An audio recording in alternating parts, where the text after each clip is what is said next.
Saludo en esta mañana a la iglesia con la paz del Señor.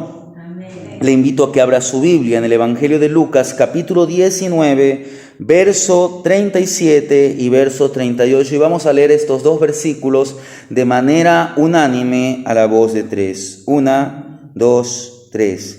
Cuando llegaban ya cerca de la bajada del monte de los olivos, toda la multitud de los discípulos, gozándose, comenzó a alabar a Dios a grandes voces por todas las maravillas que habían visto, diciendo: bendito el Rey que viene en el nombre del Señor, paz en el cielo y gloria en las alturas.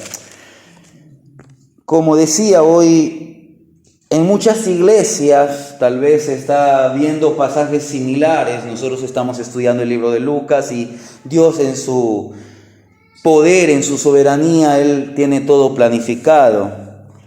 Y hoy estamos viendo esta entrada triunfal, porque la historia de la entrada triunfal es un evento, o es uno de los pocos eventos que si usted va a Mateo, Lucas, Marcos o Juan, usted lo va a encontrar.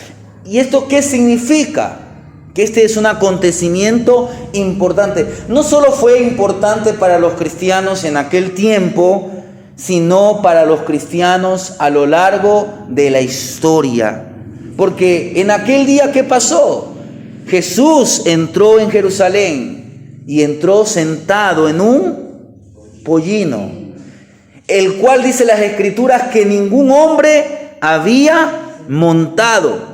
¿Qué hicieron los discípulos? Dice que ellos extendieron sus mantos sobre el asno para que el Señor Jesús se sentara. Y las multitudes, dice que salieron a darle la bienvenida.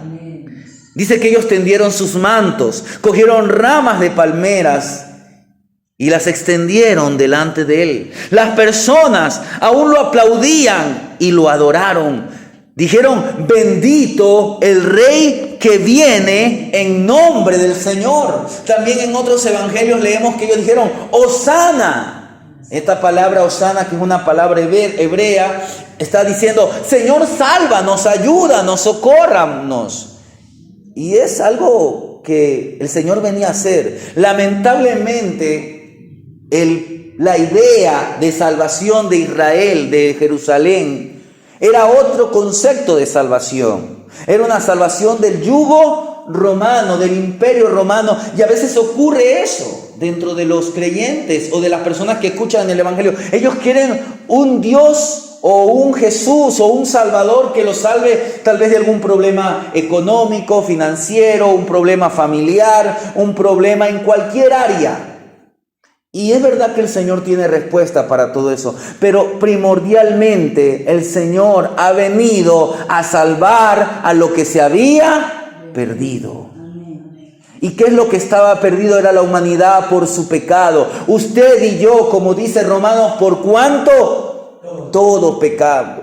Veíamos el día pasado, el día domingo, ¿quién pues podrá ser salvo? Y la conclusión que llegamos es que somos salvos por gracia. Amén. En otras palabras, nadie se merecía ser salvo. Hermanos, mientras el Señor entró en la ciudad de Jerusalén, lo primero que Él fue dirigirse hacia el templo, donde le enseñó a la gente, donde aún sanó, donde echó fuera a los cambistas, a los comerciales, porque la Biblia dice que ellos habían hecho la casa del Padre. ¿Qué es lo que habían hecho? Una cueva de ladrones. Mire, y eso tenemos que nosotros analizarlo a la luz de la palabra. Porque, ¿qué pasó ese día? Se dio cumplimiento. Yo le voy a pedir al pastor Héctor que nos lea Zacarías. Usted manténgase en Lucas, porque ese es el texto a considerar. Pero mire lo que dice Zacarías 9:9, para que usted vea lo que se daba cumplimiento en aquel día.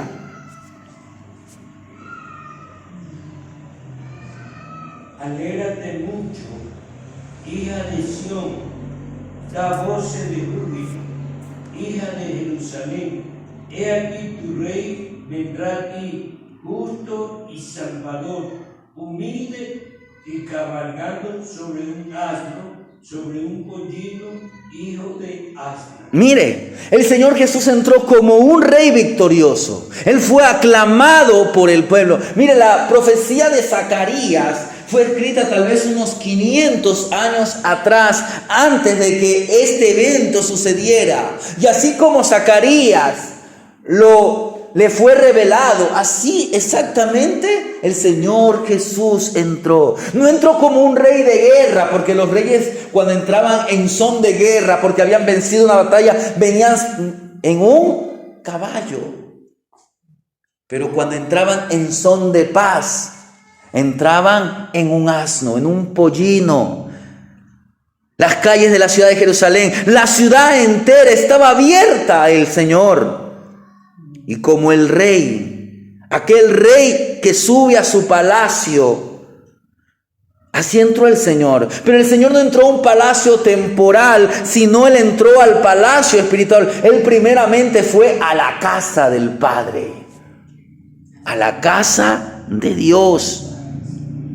El Señor recibió alabanza, adoración de la gente, porque solo el Señor se merece que claramente la gente lo mire a Él, lo declare a Él como el Rey, como el Mesías que habían estado esperando. Pero como dije hace un momento, la alabanza de Israel sobre Jesús no fue porque lo reconocieron como el Salvador de su pecado. Ellos le dieron la bienvenida como un libertador mesiánico, como alguien que los venía a liberar o que venía a llevar una rebelión contra el Imperio Romano.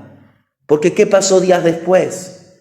Los hosanas, los bendito el Rey que viene, se transformaron en crucifícale.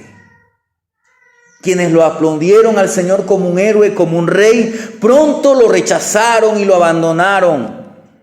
Por eso este capítulo nos presenta el ejemplo a seguir. ¿Cuál es el ejemplo que usted y yo tenemos que seguir? Sigamos el ejemplo de un hombre llamado Zaqueo, porque él abrió su corazón al Rey de Reyes y Jesús entró triunfalmente en el corazón de Zaqueo.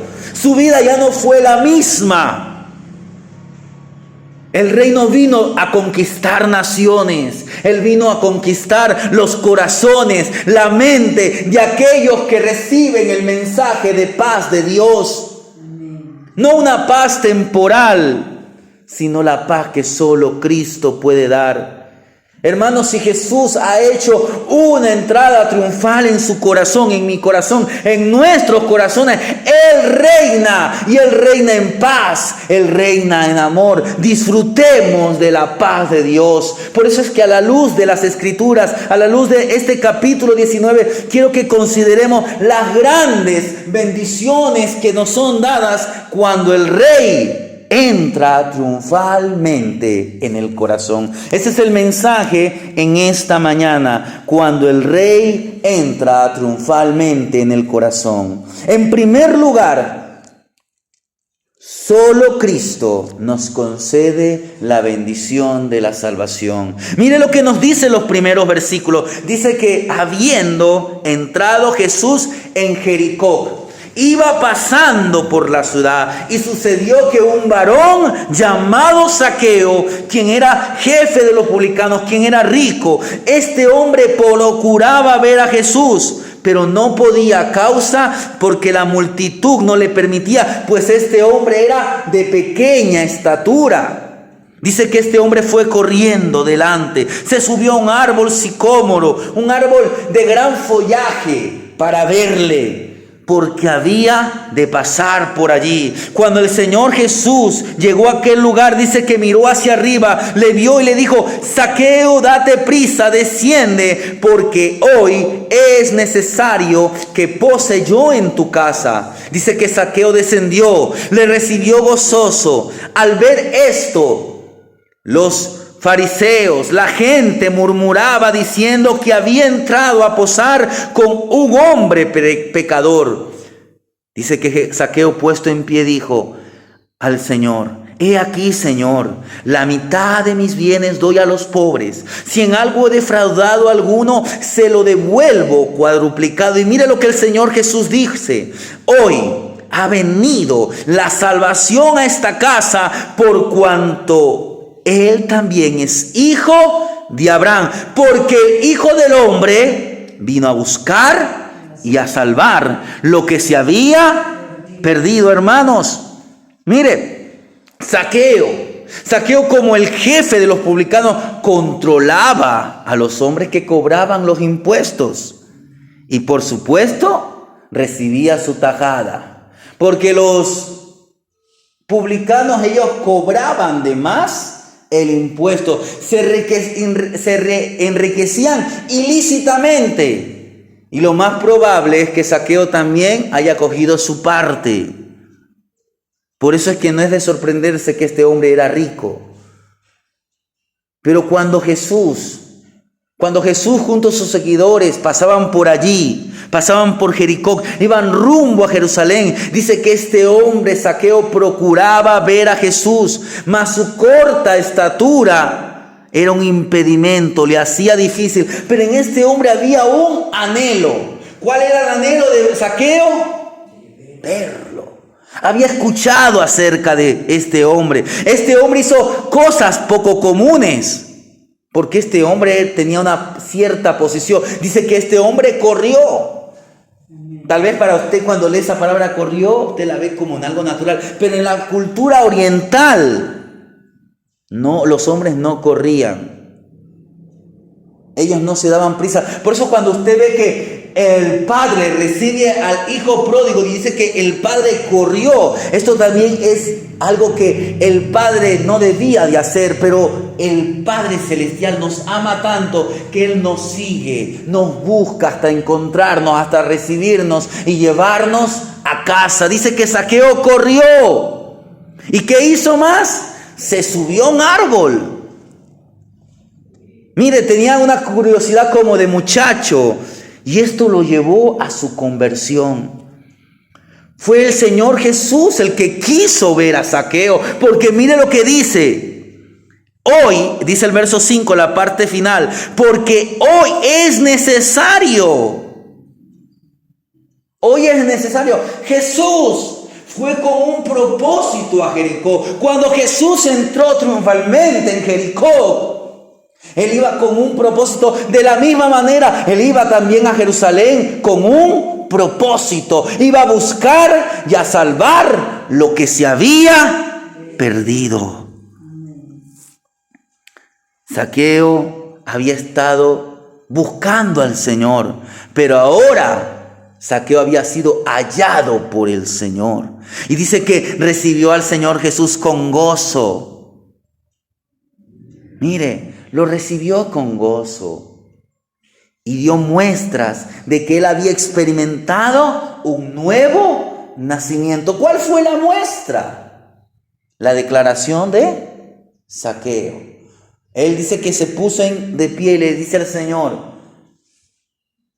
la mitad. Recuérdese que día atrás veíamos al hijo pródigo, al joven rico. ¿Y qué decía el joven rico?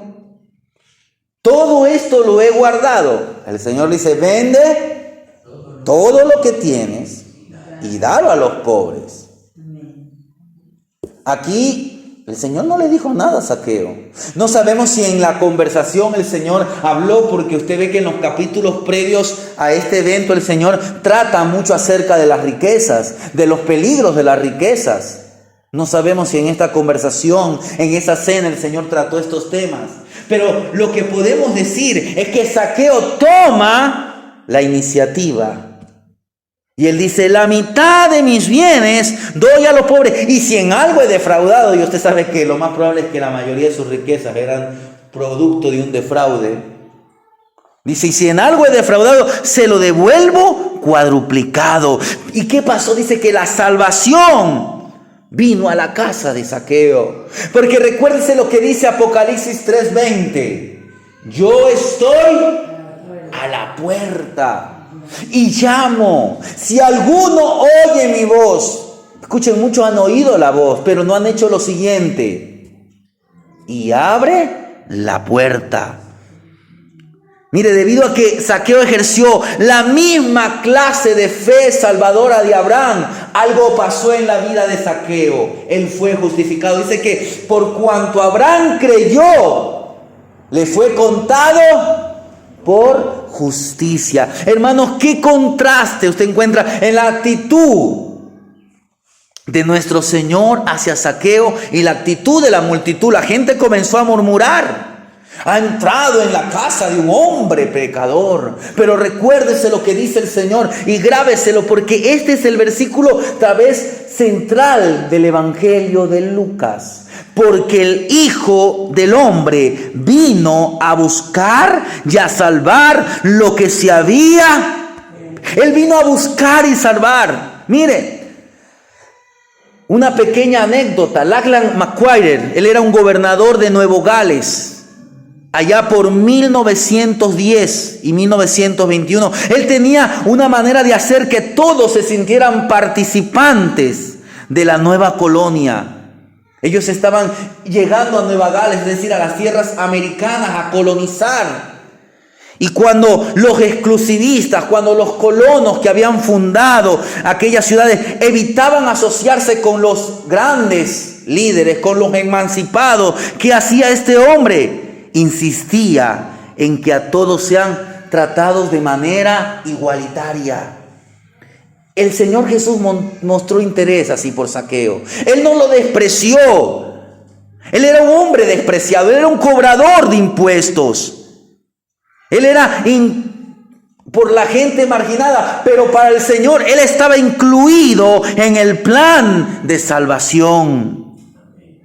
La gente se quejó de que Jesús pasara tiempo con un pecador, pero en su amorosa atención a Zaqueo, el Señor produjo cambio, transformó la vida de este hombre. Este hombre se arrepintió y este hombre aún ofreció resarcir a los que había defraudado. Entonces aquí usted ve que la salvación, por eso es que el Señor dice, hoy ha venido la salvación a esta casa. La misión de Jesús es sencilla, hermanos. Él viene con diligencia a las personas perdidas, cualquiera que sea su condición social, cualquiera que sea su situación emocional, cualquiera que sea su situación espiritual. El Hijo del Hombre vino a buscar y a salvar. Asimismo, nosotros como sus seguidores tenemos que entender que esta es nuestra misión.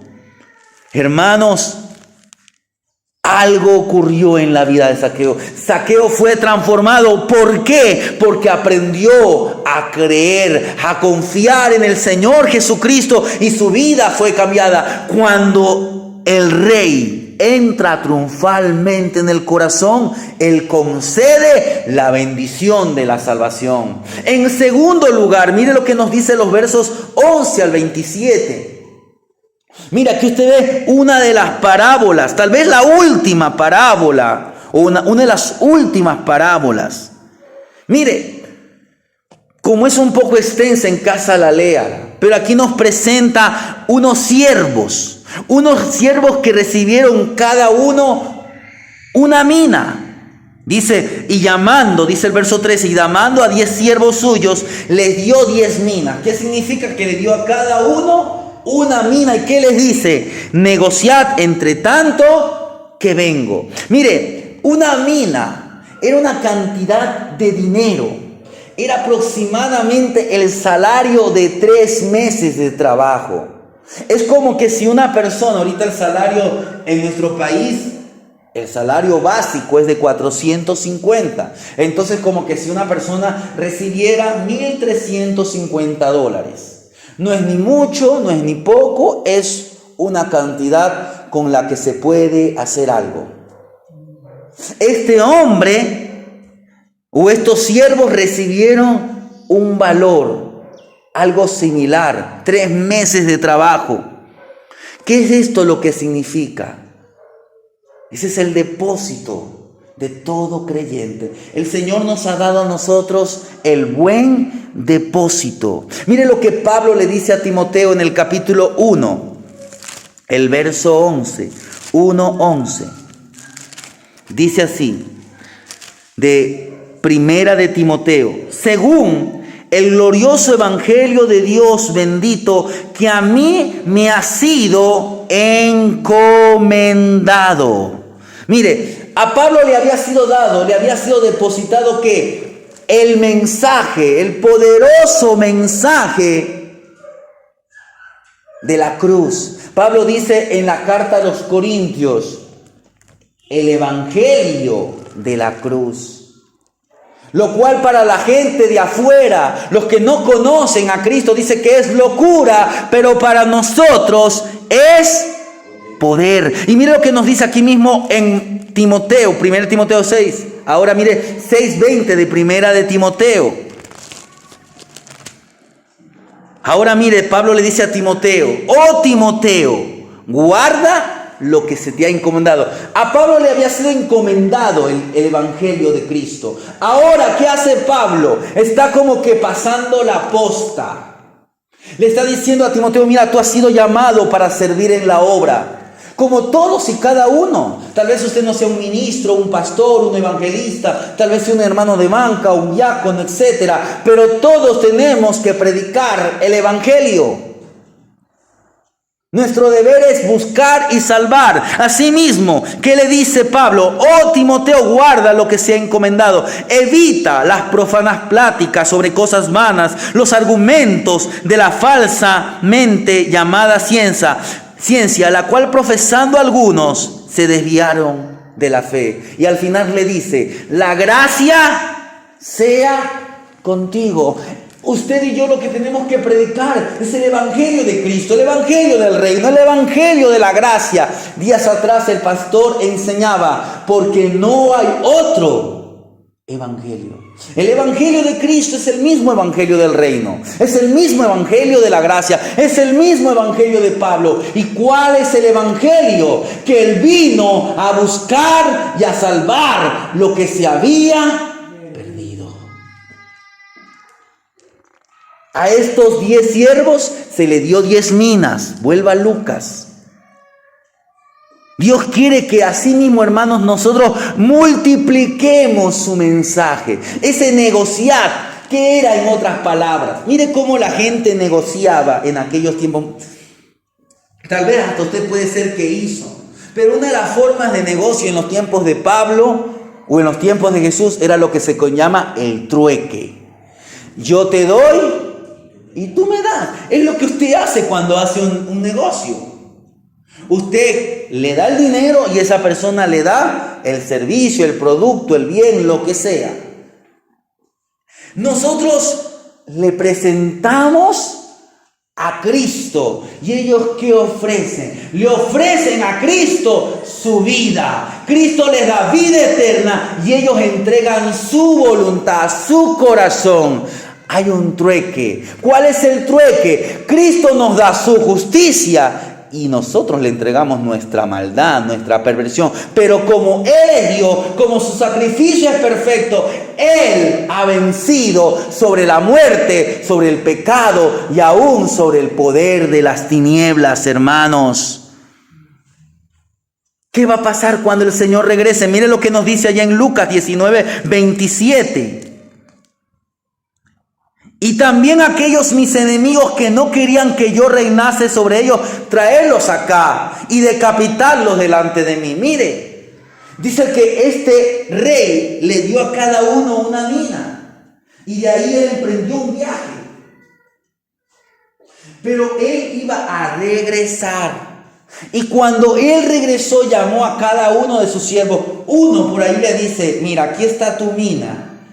Yo con tu mina he ganado otras 5 minas. Otro había ganado 2. Y otro no había ganado nada. Ahí la tenía escondida. Y a todos estos el Señor les tomó cuenta. Usted un día y yo vamos a dar cuenta. Pero también aquellos que no quisieron saber nada van a experimentar la ira de Dios. Hermanos, cuando el Señor Jesús regrese, Él recompensará a los fieles. Mire lo que nos dice el verso 15 al verso 19 de aquí de Lucas. Aconteció que vuelto él, después de recibir el reino, mandó llamar ante él a aquellos siervos a los cuales había dado el dinero para saber lo que habían negociado cada uno. Vino el primero diciendo: Señor, tu mina ha ganado 10 minas. Él le dijo: está bien, buen siervo, por cuanto en lo poco has sido fiel, tendrás autoridad sobre 10 ciudades. Vino otro: Señor, tu mina ha producido 5. Tú también, sé sobre 5 ciudades. Vino otro diciendo: Señor, aquí está tu mina, la cual he tenido guardada en un pañuelo. Tuve miedo de ti por cuanto eres hombre severo, que tomas lo que no pusiste, que ciegas lo que no sembraste. Dice que el rey le dice: mal siervo, por cuanto por tu propia boca te juzgo. Sabías que yo era hombre severo, que tomo lo que no puse, que ciego lo que no sembré. ¿Por qué no pusiste mi dinero en el banco para que al volver yo la hubiera recibido con los intereses? Dice que el juicio fue: quítenle la mina, dale al que tiene 10 minas. Ellos le dijeron: Señor, tiene 10 minas. Yo os digo que a todo el que tiene se le dará, mas al que no tiene, aún lo que tiene se le quitará. Mire, el Señor va a arreglar cuentas. Va a arreglar cuentas con los siervos infieles. Va a juzgar a sus enemigos. El siervo infiel no tiene excusa. A veces pensamos que tenemos excusa porque no estamos haciendo. Y esto tiene que ser un llamado de atención a cada uno de nosotros, a aquellos que hemos recibido un privilegio de servir, aún mucho más, porque Dios, ¿a quién más va a demandar? ¿A quién más demanda? Al que más se le ha dado. Pero esto no significa que usted no debe de hacer nada. Qué bueno es que hoy esté en la casa del Señor, pero no basta solamente con estar en la casa. Hay que vivir, hay que practicar, hay que hacer lo que Él nos ha mandado. Y cuando hagamos lo que Él nos ha mandado, digamos: siervos inútiles somos. Hermanos, ¿cuándo esto va a suceder? ¿Cuándo el Señor nos va a tomar cuenta? Cuando estemos ante el tribunal de Cristo. Ahí estarán sus siervos. A cada uno dará exactamente lo que se merece. Mire que aquel hombre, aunque se le quitó la mina, pero no dice como en otro capítulo que usted va, dice: y lanzarlo. A este no lo lanzaron afuera. Por eso le digo, este pasaje tiene que ver con el tribunal de Cristo. No está diciendo que ese hombre perdió la salvación.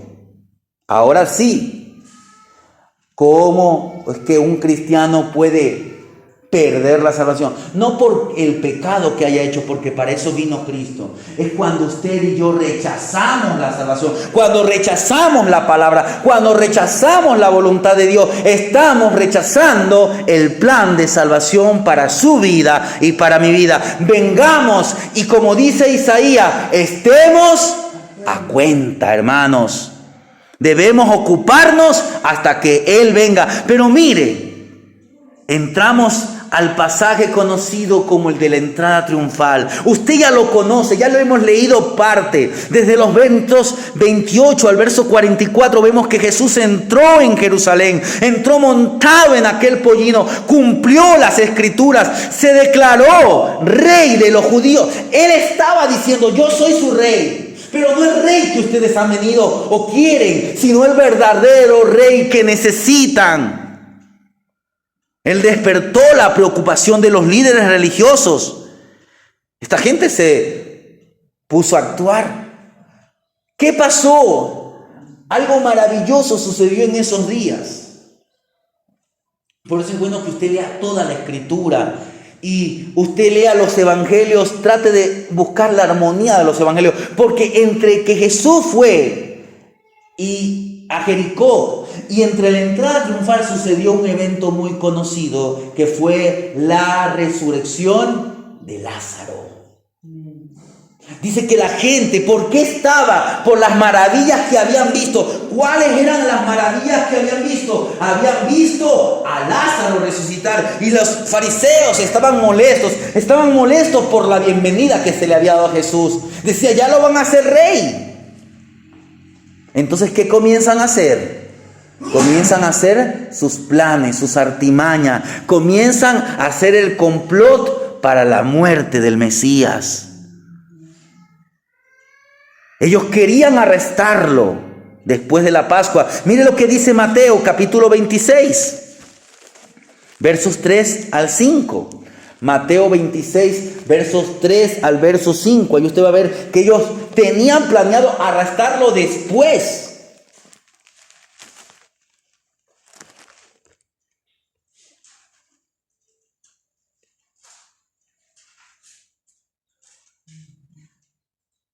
Entonces los principales sacerdotes, los escribas y los ancianos del pueblo se reunieron en el patio del sumo sacerdote llamado Caifás y tuvieron consejo para prender con engaño a Jesús y matarle. Pero decían, no durante la fiesta, para que no se haga alboroto en el pueblo. Mire, ese era el plan de estos hombres, para que no haya alboroto después. Pero escuche lo que le voy a decir. El Señor ya había dispuesto. Estaba escrito. ¿Qué estaba escrito? Que su hijo muriera como el cordero de la Pascua. Recuérdese a Juan. ¿Qué dice Juan cuando lo vio? Mire cómo él lo introdujo. He aquí, el cordero de Dios, que quita el pecado del mundo. Estaba, en otras palabras, ya prefijado. El plan era que Cristo tenía que morir en el día propio que se sacrificaba al Cordero de la Pascua. Habían, mire, 3 grupos en la muchedumbre. Ese día, quiero que podamos comprender, tal vez cuando a veces son fiestas de los pueblos, usted puede ver, viene gente de diferentes lugares. Así estaba Jerusalén. Estaban los propios judíos que vivían allí. Ellos sospechaban de Jesús. Estaban también los galileos que lo seguían a Jesús. Había visitantes de afuera de Judea que no sabían quién era Jesús. Habían hasta griegos. Dice que había unos griegos que andaban buscando al Señor. Mire, entre la multitud de Judea había gente que vio levantar a Lázaro. Y por eso es que la gente aclamaba, la multitud, la declaración de que la multitud clamaba, ¡Hosana! Eso fue el domingo, como conocemos hoy día, el domingo de Ramos. Pero ¿qué pasó días después? ¿Qué pasó? Lo que comúnmente se conoce hoy como el Viernes Santo o el Viernes de Crucifixión. La gente decía, crucifícale. ¿Qué dice Santiago? Que nosotros no debemos ser de doble ánimo. Hoy sirvo, mañana no sirvo. No, seamos constantes. Para eso se tiene que, ¿qué hacer? Ser como el hombre prudente que edificó su casa. Oyó, no solamente oyó, sino que dice que el hombre prudente es aquel que oye y hace lo que el Señor ha mandado hacer. Hermanos, Jesús vino a traer paz. Estas palabras que leemos, que fueron nuestros versículos clave. Mire, vuelvo a leer lo que dice el versículo 38, diciendo, bendito el Rey que viene en el nombre del Señor, paz en el cielo y glorias en las alturas. Recuérdese que son las mismas palabras que dijeron los ángeles cuando el Señor Jesús nació en Belén de Judea. Hermanos, la gente rechazó la paz de Cristo. Desperdiciaron su oportunidad. No hay paz en la tierra. Pero hermanos, hay paz en el cielo debido a la obra de Cristo en la cruz. Porque cuando un pecador se arrepiente, ¿qué ocurre en el cielo? Hay gozo, hay alegría. Vivimos tiempos difíciles. Porque la gente, ¿por qué está en nuestro país? Porque La gente ha rechazado el mensaje de la cruz. Porque la gente se va tras una religión. Hoy usted y yo también tenemos que experimentar esta aflicción, esta leve tribulación. Otros están pasando tribulaciones aún peores porque están predicando el evangelio en lugares donde el evangelio no se puede predicar. Días atrás comenzó a haber una mayor presión para aquellos que están predicando o hablando de Cristo en Israel. Porque supuestamente en Israel hay libertad de culto, pero la mayoría de los israelitas no quieren nada de Jesús. Solo ellos van a entrar en razón, solo ellos van a comprender que el Mesías que han estado esperando es Jesús cuando sea el tiempo de la gran tribulación.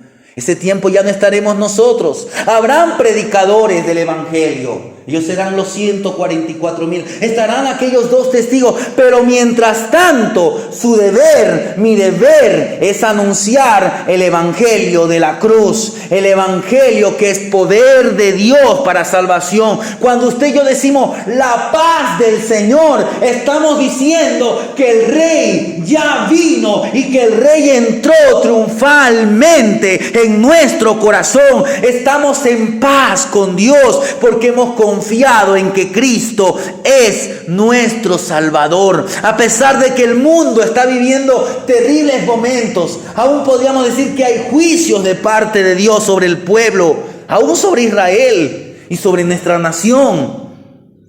Hermanos, hagamos como Jesús. Jesús se lamentó por Israel.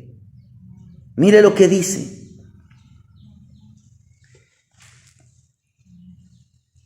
El verso 41. Y cuando llegó cerca de la ciudad, al verla, lloró sobre ella, diciendo: oh, si tú también conocieses a lo menos en este tu día lo que es para tu paz, mas ahora está encubierto de tus ojos, porque vendrán días sobre ti cuando tus enemigos te rodearán con vallados, te sitiarán y por todas partes te estrecharán y te derribarán a tierra a tus hijos dentro de ti, y no dejarán en ti piedra sobre piedra, por cuanto no conociste el tiempo de tu visitación.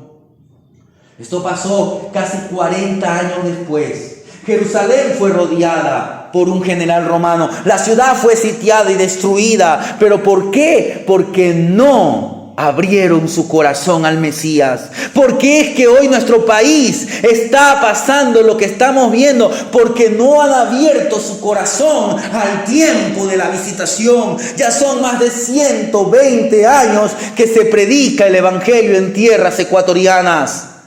Pero mientras estemos aquí en la tierra, hagamos el trabajo de Enoc. Hagamos el trabajo de Noé. Hagamos el trabajo que nos fue dado. Prediquemos el evangelio de Cristo. Prediquemos el mensaje de arrepentimiento. Él vino a buscar y salvar lo que se había perdido. Para finalizar este mensaje, hemos visto hasta ahorita, en primer lugar, que solo Cristo nos concede la bendición de la salvación. Que solo Cristo. En segundo lugar, vimos aquellos siervos que recibían su recompensa. Solo Cristo nos concede bendiciones o recompensas eternas. Cuando vemos a Jesús entrando en Jerusalén, Él vino a traer paz, pero ellos no aceptaron. Usted y yo hemos aceptado a Cristo. ¿Qué podemos decir? Que solo Cristo nos concede la bendición de la paz. En último lugar, cuando Cristo entra triunfalmente, algo va a pasar. Va a haber pureza, purificación. Dice que entrando en el templo, verso 45, comenzó a echar fuera a todos los que vendían y compraban en él, diciendo: escrito está, mi casa es casa de oración, mas vosotros la habéis hecho cueva de ladrones. Y enseñaba cada día en el templo. Los principales sacerdotes, los escribas, los principales del pueblo procuraban matarle, y no hallaban nada que pudieran hacerle, porque todo el pueblo estaba suspenso oyéndole. Hermanos, Nuestra vida no puede ser la misma si Cristo ha entrado en nuestro corazón, porque solo Cristo nos concede la bendición de la pureza. Ese es el esquema divino. Él trae la justicia, Él trae la paz. Y tiene que salir toda clase de injusticia. Mire esta nación, y las naciones son perversas. En aquellos tiempos la adoración se había corrompido. ¿Quiénes eran los que estaban haciendo mercadería? ¿Por qué los principales sacerdotes se pusieron molestos? Porque los que vendían el ganado y todas esas cosas eran los familiares de ellos. En otras palabras, ¿qué estaba pasando? Los sacerdotes se estaban enriqueciendo con el pecado del pueblo. Hoy, ¿qué está pasando en las iglesias que dicen ser cristianas evangélicas? Dios te va a bendecir, hermano. Ven, trae tu ofrenda, pacta. Pero el hermano está en fornicación, en adulterio y en un pocotón de más cosas. No importa, hermano, pacta, ofrenda. Dios quiere para ti bendiciones abundantes. Pero no se predica del pecado. Está pasando lo mismo que en el tiempo de Malaquías. La gente está trayendo sacrificios inmundos. Hermanos, usted tiene que servir al Señor. Y hoy por la noche vamos a ver aún. Porque mire lo que va a pasar más adelante. El Señor, cuando entra al templo, ve a una mujer que está ofrendando. Esta mujer ofrendaba económicamente poco, pero en proporción estaba dando todo. Daba todo lo que tenía. Pero no por lo económico. Esto no se trata de lo económico. Esto se trata de entregar verdadera adoración. Dios está buscando verdaderos adoradores. El templo santo se había convertido en un mercado religioso. La familia del sumo sacerdote se estaba enriqueciendo. Estaba obteniendo las ganancias de los judíos, de los extranjeros. Ellos tenían que comprar sacrificios, cambiar monedas, etc. Y Jesús citó al profeta Isaías, al profeta Jeremías, cuando él dice, ha hecho cueva de ladrones. De esta manera él estaba respaldando la purificación. Y como decíamos días anteriores, no era la primera vez que el Señor ya había hecho esto. Cuando él empezó su ministerio allá en Juan, usted va a ver en los capítulos creo que 2 de San Juan, que el Señor ya había hecho una primera purificación del templo. Pero la gente es necia. Hermanos, a veces usted está experimentando algo como consecuencia de su pecado. Dios lo está llamando a que se ponga a cuenta. Porque el castigo no es para destrucción. La disciplina del Señor no es para destrucción. Es para que el creyente se levante. Y para que el creyente sea purificado. Hermanos, así como pasó en la entrada triunfal. Esto que pasó en el templo llenó de ira, exacerbó el ánimo de los religiosos. Y ellos determinaron actuar lo más pronto posible. Para concluir, hermanos, el reino de Jesús, el reino de Cristo no es de ejércitos, no es de esplendor, es de humildad, es de servicio. Él no conquista las naciones, Él viene a conquistar corazones, mentes. Su mensaje es un mensaje de paz con Dios, no de una paz temporal, porque si Jesús entró en su vida, hizo entrada triunfal en su corazón. Él reina.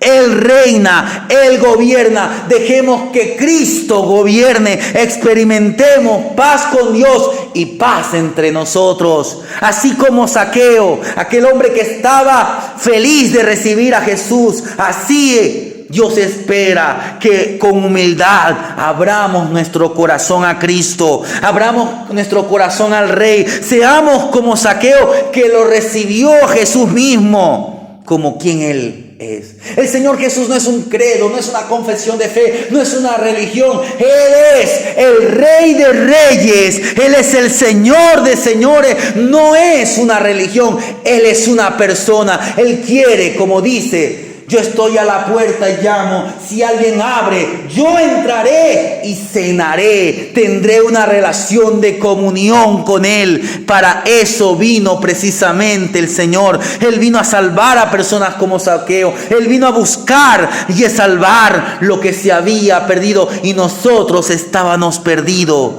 Él nos llama a abrir la puerta de nuestro corazón para que Él habite, para que Él ejerza dominio como el Rey que es. Él es el Rey de paz. Recuérdese que cuando yo abrimos triunfalmente el corazón a Cristo, entonces Cristo trae salvación, recompensas eternas, duraderas, paz perfecta, y nos trae purificación, nos trae pureza.